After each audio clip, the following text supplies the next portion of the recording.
¿Cómo estamos, gente? Pues ahora unboxing más de Mercado Libre.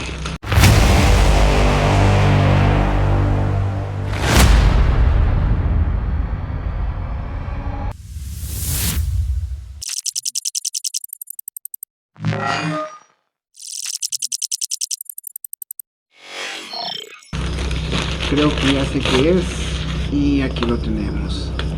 Híjole, a ver si no viene muy batalloso para abrir. Vamos a ver. Primera, una tirita para colgar. Extraño que vengan dos cajitas, no entiendo por qué.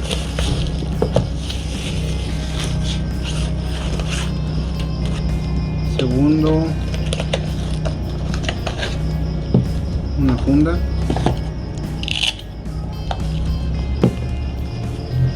Y por tercero, que es lo más importante,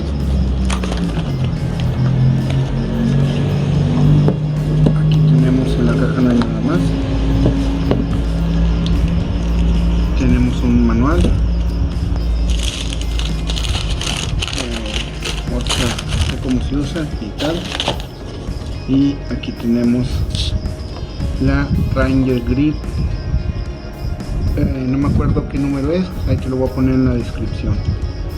Se supone que esta abre a una sola mano y con el clip para guardar. Funciones que tiene, vamos a ver que tiene lo que es el palillo, lo que son las pinzas para la ropa, no, para sacar las esquinas.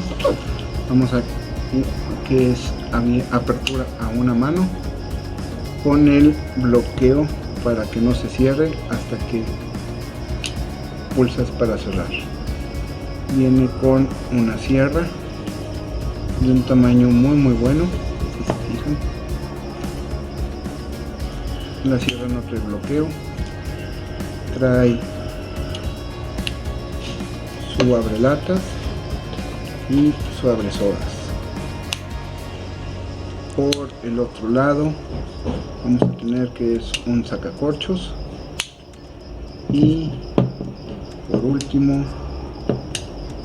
vamos a ver que tenemos, no lo puedo sacar, el punzón, su anilla y poco más de esta navaja Ranger Grip. Creo que es la 79 o 78, algo así, no recuerdo bien. Aquí lo dejo en la descripción del video. Aquí tenemos todas sus funciones. Pausa.